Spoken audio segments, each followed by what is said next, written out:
Hi, this is Shane Bryan from the Bad Boys Podcast. While the Bad Boys Podcast is on a break, I decided to launch a brand new show featuring interviews with some amazing guests we've had on the show, as well as new interviews that I've done on my radio show on LAFM. I've had so many interviews that I've done and so many more planned, including this one, John Illsley from Dire Straits. Now, the show is called A Long Way to the Top, and if you would like to hear more interviews like this one with 80s stars like Whitesnake, Journey, Toto, some of Oz Rock's greatest artists like Diesel, James Rain, then jump on the show, search for Long Way to the Top right here on this podcast platform. Enjoy a special Bad Boys presentation, Long Way to the Top, with John Illsley from Dire Straits.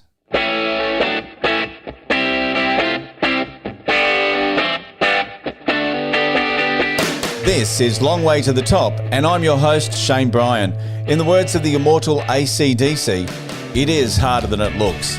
These interviews will give you a glimpse into the lives of the artists that we've sung along with, danced and rocked out to. Some go deep into their past and others celebrate their recent releases. But all of them show that regardless of who you are, it's always a long way to the top.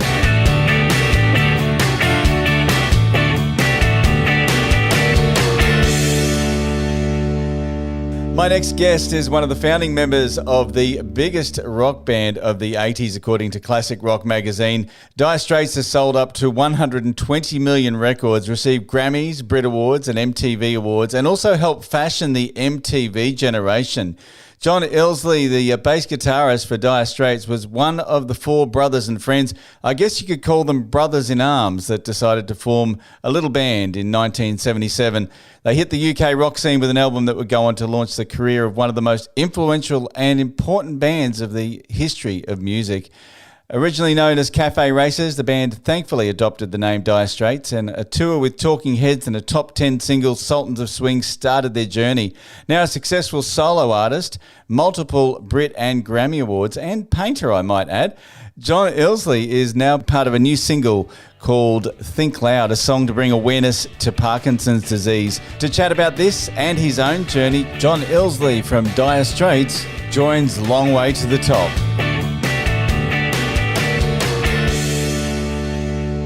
John Illsley, welcome to the show. Thank you very much. Can I go now after all that? Yeah, I like to do that just to set the scene, and we've run out of time. That's fine. That's fine. Thank you for having me on. I mean, it's an important moment, I think, for Parkinson's. So it's good that we've managed to get this together. Yeah. And look, we're going to talk about that because obviously, everybody involved in this is involved for their own reason, for one thing or another. So would love to get to that. But I'd like to start off with sort of the early days. And I guess the early days of Dire Straits. And given the fact this is Long Way to the Top, you seem to sort of come out of nowhere and suddenly there was Dire Straits, but I guess that wasn't the case. Well, we've all got to come from somewhere, and I think that the somewhere for us was a sequence of coincidences. I was living in this council flat in South London. I was a student at Goldsmiths College doing sociology, and I needed a flatmate, and David Knopfler turned up on the doorstep with a guitar to be my flatmate. And then Mark Knopfler joined, of course, a little later. And so we found ourselves as musicians living sort of together. And, we've discovered that we share the same interest in music. So I see life really as a series of consequences, which puts us in a situation where things can happen. We'd all been playing music for a long time. I started when I was sort of 15, and Mark was the same. And so, it was just a question of putting all that sort of those histrionics of music together and finding some mutual ground. What was your inspiration for picking up that bass when you were 15? Well, I picked the bass up originally. Like most bass players, we end up playing the bass because they won't let us play the guitar in the band. You're playing second fiddle. Or in Bill Wyman's case, apparently he was the one with the amplifier. So, you know, we all end up sort of in these situations uh, almost accidentally. But I found that when I played the guitar, obviously I still play the guitar now. I write on the guitar most of the time. But I picked the guitar up because I got inspired by hearing, you know, in the very early 60s, when I was about 12 or 13, I discovered Elvis Presley and the Beatles and the Stones and what else was going on then, and a lot of the blues stuff. And I just wanted to be part of it. So that's where my inspiration started. I felt something by being involved in music, especially what was then, I suppose you would call it pop music, but in fact, actually, most of it had its roots in blues music and gospel in the case of Elvis. So all these things come into your senses and made me feel different. And there's also, I mean, you've got elements of that within Dire Straits as well, within your recordings, like, you know, recordings like Twisting by the Pool, you know, throwback to those early days of rock and roll, the days of the 60s. Well, I don't think you ever lose that. Those influences, they sort of seep into your being, and then they sort of seep out onto your fingers, onto the fretboard or onto the piano. And you never really, it's just a question of really, with songwriting and writing songs and being involved in a band, it's a question of what feels right at the time, what works right at the time. So it could be a blues song, or it could be something like Twisting by the Pool. You know, and it's all, a lot of it is rooted in early rock and roll. And I always say that we're basically a rock and roll band that just got, you know, we got fortunate of having a very good writer in the band who took it to another dimension. So, you know, that's really, I don't think you ever lose those early influences. Even now, when I pick the guitar up, I start playing sort of, you know, 12-bar blues just to get myself going, you know. When the first singles were being recorded, and, you know, songs like Sultans of Swing, did you know at the time, I mean, like deep down, did you go, oh man, this is going to be a hit? Or was it just like, oh, let's see how it goes? Well, people outside of the band decided it was going to be a hit. I don't think we really knew at the time. I think that we were aware of every time we played it in those small pubs and clubs in London in the late 70s, that this song seemed to excite people a bit more than other songs. And then, of course, it became this, you know, this sort of rather special part of the band's armory, and was to the end. I mean, it's a classic bit of sort of rock and roll writing. It's just a story really about rock and roll bands playing in pubs, and which we've all done, and everybody can relate to that, I think. You never know when you're recording a song how it's going to go. I mean, you think, well, that's a good one, but the public decides, the listeners decide what they're going to, you know, which box they're going to tick on that one. I think. Well, they definitely decided there. Now, I heard a rumor that possibly Dire Straits' name came out of the fact that you'd all, you know, were in Dire Straits because you weren't working. Is that just fiction, or? Well, it seemed appropriate at the time. I mean, we were living in this very simple council flat with not really much money. I think Mark was the only one really who kind of had a job. You know, he was a lecturer at an English lecturer at a college in Essex. But the rest of us, I was living on the students' fees, you know, at the time, and David was he was working as a social worker. He wasn't earning much money, and Pick really was.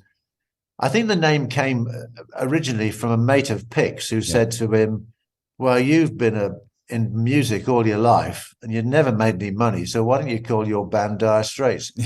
Because that's your state of being right now, and it's been like that for a long time." And so Pick turned up one day with this name, and we went, "Oh, yeah, that seems to suit the situation quite well."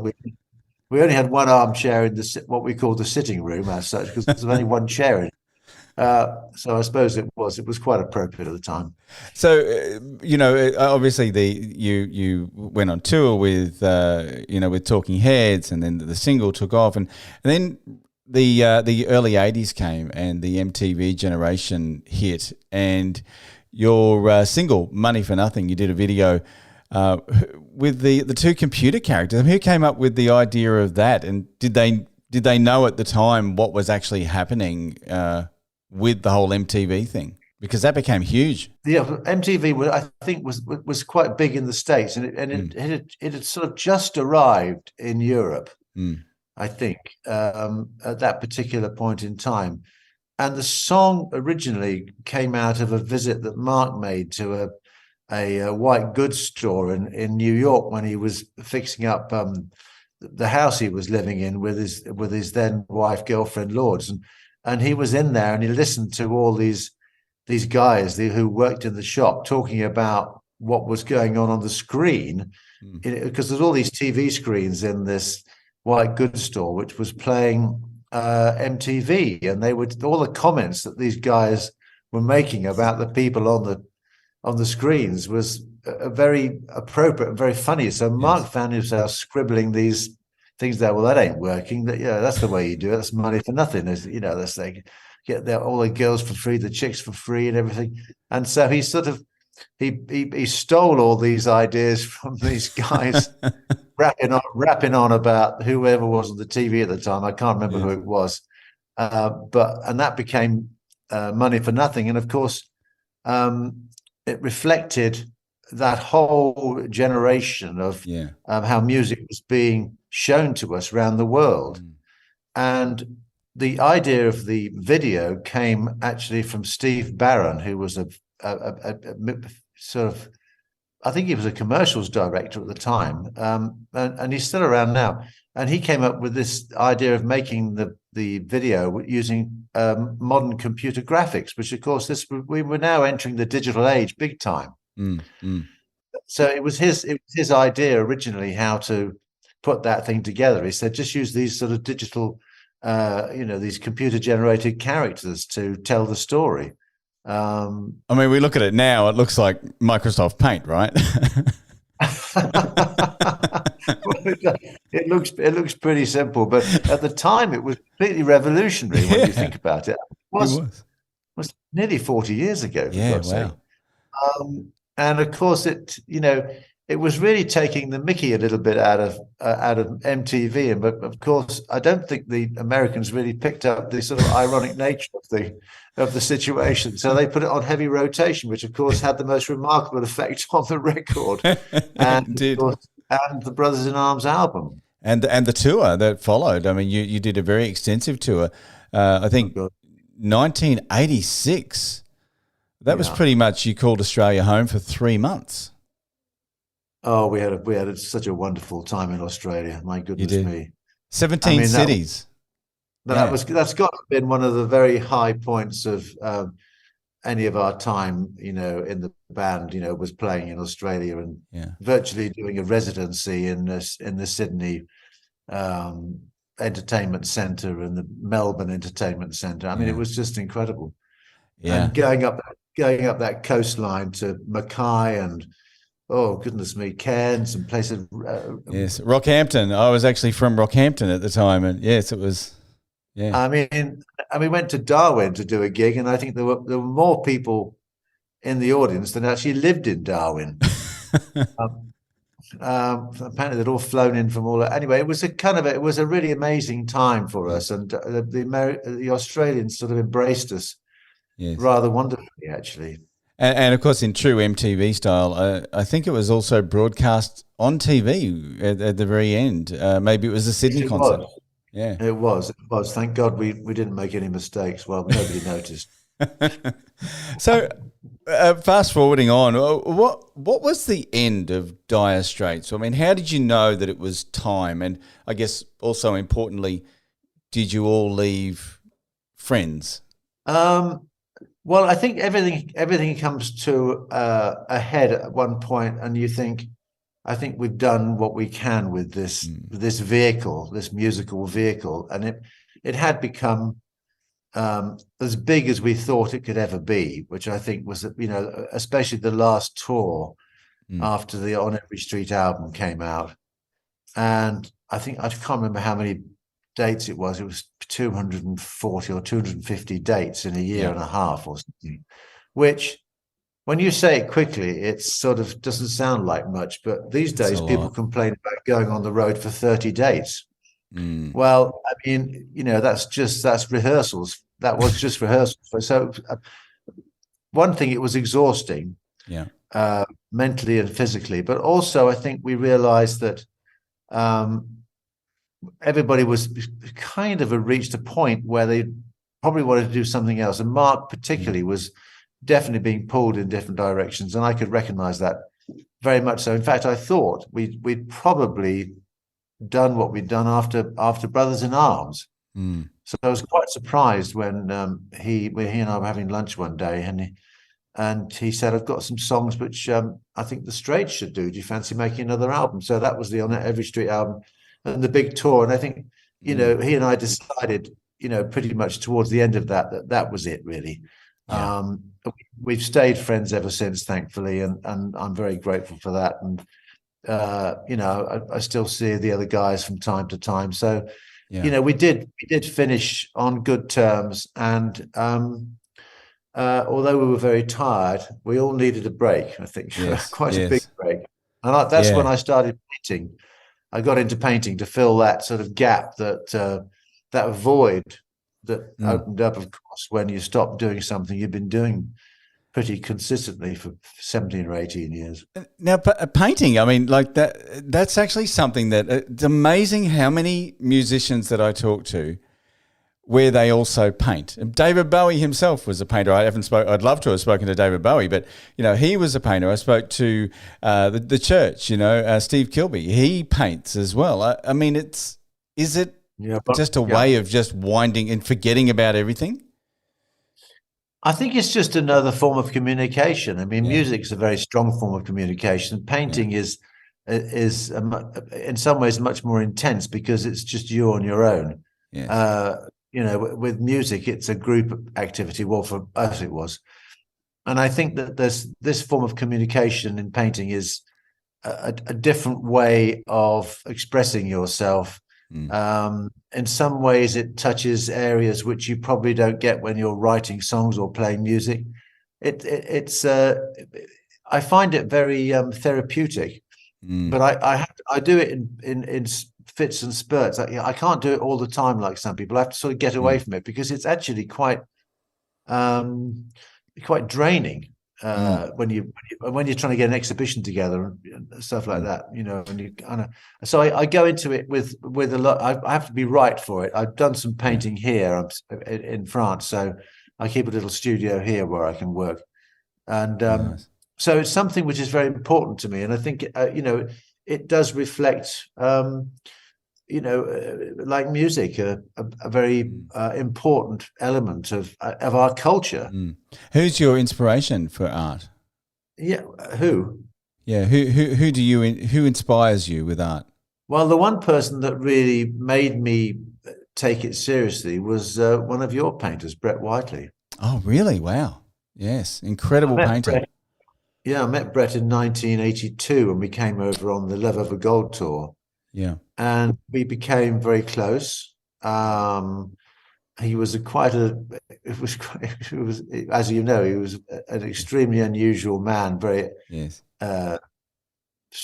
strange in the way he saw the world. And I liked that. And we got on very well. He loved music. He's followed us. When we came over, he would make contact with us all the time. And so we became very close. And I got very inspired by what he was doing. I didn't know who he was from a loaf of bread when he rang me up at the Siebel Townhouse in Sydney, and he said, "Do you want to come and look at some pictures, John?" And I went, "Yeah, okay." I could be getting into anything here. Well, and I went around to his old studio in Circular Quay, which he had. It was called the Gasworks or something before he moved to the other one, and I walked into this room and realized I was in the presence of a master, who I'd never heard of, and I still think he's probably one of your best artistic exports. There's no Yeah. doubt about it. I do own quite a few Brett Whiteleys, which I'm very, very fond of, and every time I walk past them, I get a sense of him in my world again.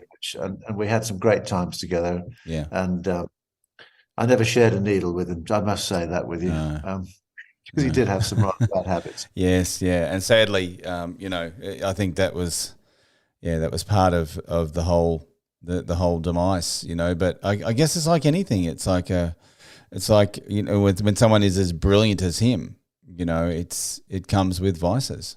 Well, he got drawn into this idea that in order to produce remarkable work, he had to go into a different space, and the way that he went into that space was by, using narcotics, and of course, we all know that's a hiding to nowhere. Eventually, nobody really gets away with that, and so you're really dancing with the devil, and I think that. He just found it very, very difficult to lead a sort of, dare I say, a normal life, because he wasn't normal. He wasn't, the most extraordinary person I've ever met, actually. Yeah. And I miss him. I miss him greatly. And I'd loved, Steph, my wife, to have met him. She would have loved him, and such a great and a very unusual character. Wonderful man. Man. Yeah, incredible. So he was my inspiration. He was your inspiration. Yeah. Yeah. Yeah. Now, this may be a loaded question, but we touched on it earlier with regards to bass playing, that originally you started out as a guitarist. But, being a good bass guitarist is an art, very, very much so. I mean, what makes a good bass guitarist, in your opinion? How long have I got? No, I will put it very simply, actually. I mean, I approached the song in order for the bass to actually make that song better, in simplistic terms, not to show off, but to make that song work in the way that I think it should work. So that's when Mark and I were working together. I would really keep it very, very simple in order for the music to breathe, because that's what I felt the music did. The music wanted it seemed to me to be. I didn't want to fill all the holes in. You know what I mean? I hear bass players and they can't stop themselves. But the best ones, I mean, McCartney's a fantastic bass player, part of being quite a good songwriter. And you listen to the bass lines McCartney puts in, and sometimes he's just playing the root note. He's not doing anything else. He's doing what's necessary. And I think that's really, to me, that's the essence of, of good bass playing, is to keep it simple. John McVie from Fleetwood Mac, wonderful bass player. Incredible. Incredible. Yeah. I mean, you go and watch Jaco Pastorius when he was alive, and it was like, how is he doing that? Yeah. But it suited what he was doing with the weather reports. So everybody does things differently, but for me, it's helping the song to come more alive by keeping it simple. Yep, nice. Yeah, nice. So you've now solo. You've got I think you just put out an album last year, Life and Times of Dire Straits. Been on a bit of a tour, and now you've started. You actually worked with a bunch of incredible musicians to create this song, Think Loud. How did that come about? Yes, go back a bit. Just to correct you, actually, my last album that I did was my last solo album, which was called 8. Right. Oh, I thought you did Life and Times of Dire Straits, like an acoustic album. That was a DVD. Actually, there was an album of that as well. Actually, but the last one, is 8, because it's my 8th solo album. So 8 solo albums. That's the context of it. But anyway, to move along, to Think Loud. Yes, well, I was approached by Josh Phillips, who I think you've spoken to. Yes. Through a mutual friend called John Corcott, who is a great motivator of many things. And Josh was looking around for people to get onto this project. And I've known John for a while, and I've done a few things with him musically, and he said, "Well, give me a call." And so he did, and we had lunch together, and he talked about the project, and I said, "Well, it's actually very close to my heart, this subject, because my sister, Pat, has had Parkinson's for 25 years, and she's now 77. Yeah. So I'm pretty well acquainted with this particular disease, I suppose you would call it disease. Can you talk us through what effect it has on people, for those who may not have experienced it, which it would be unusual because it does touch a lot of people? Yeah, it's a bit of a slow burner, this one. When my sister Pat got it, there was just slight bit of shaking, and then there was more movements and stuff, and you can get stuff to calm that down. But gradually over the years, over the 25 years that I've known her, the movements have got less exaggerated. She's become more immobile. It's very difficult now to actually understand what she's saying. So I have to have a Zoom like this with her in order to read her lips and see what she's saying. It helps me to understand what she's saying. So she is in quite a long way down the track. It's a bit of a slow burner, this one, and I think it affects people in different ways. There's no doubt about it. She's had the deep brain stimulator, which helped a bit. She's had pretty much everything. She's on different drugs all the time, and there's new drugs coming along, as we know. But it's a really difficult thing to deal with. And she's now sort of chair-bound, and she has 24-hour care, but a lot of care coming into the house. Yeah. In to look after her. So it's a miserable thing, but a lot of people get it when they're older. So if you get it in your 70s, you're probably going to die of something else. Yeah. I'm not sure whether you die of Parkinson's, you die of related other things in your system which break down. Yes. Amazingly, she's so incredibly strong. I'm completely knocked out by how she's so determined to try and live a life and go to church, and she goes visiting friends, and people come in. I mean, she's really makes a big effort, but it's damn difficult. Yeah. Do they know what causes Parkinson's disease? Oh gosh, I think if they knew what caused it, they'd probably have a solution for it. I think that's one of the problems. It's very complicated. I'm afraid it's slightly beyond me to try and explain it, but I took her to see a new neurologist in London recently, who says there's different things coming along which might help more.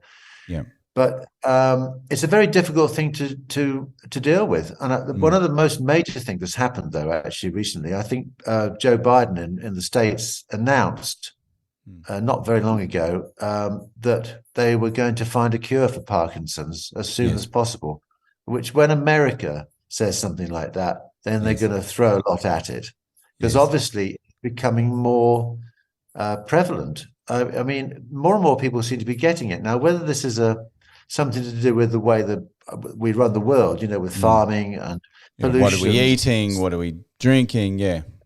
We don't know. I think there's a lot of people are talking about all those different elements coming to play on these neurotransmitters in the brain and how it affects people. Yes. But there is a fantastic international group of people now that share everything. And the latest thing that's come out, I mean, I say this quite funny, but they found that certain kinds of cough mixture apparently has some effect on it. Now, this is very odd. I find the name of it is, what is it called? Ambroxol. Ambroxol, which is a cough mixture that they found actually helps Parkinson. Now, I don't know how it helps them. I don't know if this is a new thing or not, but so things are coming on all the time. And because of this, now there's this international approach to it. I think they're probably going to not solve it completely, but certainly understand it more within the next 3 or 4 years, which will be fantastic. I think we've definitely come a long way. I was talking with an oncologist who is looking at doing a podcast, and he was saying that his given the fact that he's in the cancer field, that he now has clients that he's worked with them for 25 years, managing their cancer, and it's become more of a management program now than oh well, sorry, but you've only got X amount to live. Yeah. I think that's very true, and I think that that we are making tremendous moves in all sorts of all sorts of medical fields in order to manage these things which we thought were unmanageable. And I think people who get Parkinson's now will probably be able to live a better life than people who got it 20, 30 years ago. Without doubt. But to go back to the music we did, I mean, that's the reason why I was very interested in getting involved, and I met Josh and we got on very well. Thoroughly nice man, and so he just said, would you play the bass on this thing? And I said, well, send it to me. My son-in-law lives down the road with a studio, so I went in there and did my bit for it. Yeah, and I mean, it's got the incredible UK / adopted Aussie Leo Sayer singing it. Wonderful. I mean, he just literally picked it up and ran with it. I mean, just like that. Yeah, and I think they asked a few more people, but there was sometimes there wasn't enough time to get more people involved. But I think they did a fantastic job, and it's out now, and it sounds pretty good to me. I mean, it was a bit of a rush job, but there's some good people on there, and hats off to them. I think really this sort of project, and I guess it's the same with anything. I mean, you were involved with Live Aid way back in the day too. Any project like this where musicians can get together and put out something that will benefit society like this. Well, it's certainly an attempt. It's certainly an attempt to do that. I think they realised that with Live Aid, they realised the power of music, how influential that could be on a global scale. I think it surprised everybody. But when you met Bob Geldof, he wasn't going to take no for an answer. So you need to get Bob Geldof involved with Think Loud, yeah. Well, yeah. I mean, I think he's probably had enough of trying to change the world. I don't know, but anyway. So I mean, I think these things do have the ability to do that, or create a situation where people's attention is drawn to a problem. Yeah, and I think everybody's realised that done properly, it has a good strong chance of helping change things. Now, as we finish up, what's next for you, John? Have you got any solo projects in the works, or? Well, I've got a few gigs this year. I've cut back this year because I had a book out, which actually you might have seen in Australia. My Life in Dire Straits. So that kept me busy during lockdown and after lockdown, because I didn't realise that when you write a book, that's just the start of it. Then you've got to talk to people about it endlessly. So I found myself getting bored with my own repetitive answers and stuff. But anyway, that came out, and I spent a lot of time pushing that along. And then I had the album come out, 8. So I've done quite a lot of work with that, touring and such like, and talking to people. So I've been pretty busy. And this year is a bit calmer this year. I actually decided to do less. I'm doing a few festivals here. And hopefully I might get one together in Greece at some point. We are looking at trying to come over and play in Australia, actually. That would be fantastic, yes. Early next year, if we can get it together. So that's on the cards as well. So I'm usually always doing something. I'm either painting or trying to put a few words together which make any sense, and a few tunes. But that's really, what I do most of the time now. Well, when you come to Australia, make sure you visit Tasmania. We're very similar climate to England, so you'll feel right at home. That's a shame. And just to finish up, I asked this of everyone: what are you currently listening to right now on? If it's vinyl or if it's not.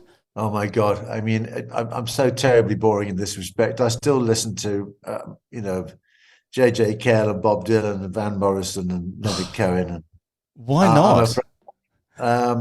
These are my go-to. These are my go-to places when I'm painting. That's what I find. I find it very stimulating. I listen to quite a bit of classical stuff as well. Because that helps me look at the painting in a different kind of way from time to time. But it varies. I do somewhat rely on my children my younger children to bring things to me, and they keep going on raving about Fred again. I don't know whether you've heard of Fred again. Fred again? No, I'll have to check. I'll have to check Fred again out. I thought you were going to say someone like Harry Styles or. Well, I do believe my wife and daughter have got tickets for Harry Styles. Oh, nice. Have you? Oh, she has got. She's just told me she has got tickets for Harry Styles. I wasn't invited for some strange reason, but anyway. I mean, there's a lot of very talented people out there still, which is wonderful. Music just keeps producing people who want to write songs and perform. It's a wonderful world. Wonderful world. John, thank you so much for joining me on the show. Really appreciate chatting with you. It's a pleasure. Nice to talk to you, Shane. Thanks, John. Thanks for listening. I hope you've enjoyed this episode of Long Way to the Top. Hit plus or follow to subscribe to the podcast, and head over to Facebook at the Long Way to the Top podcast and give us a like. Keep on rocking, and I'll catch you on the next episode of Long Way to the Top.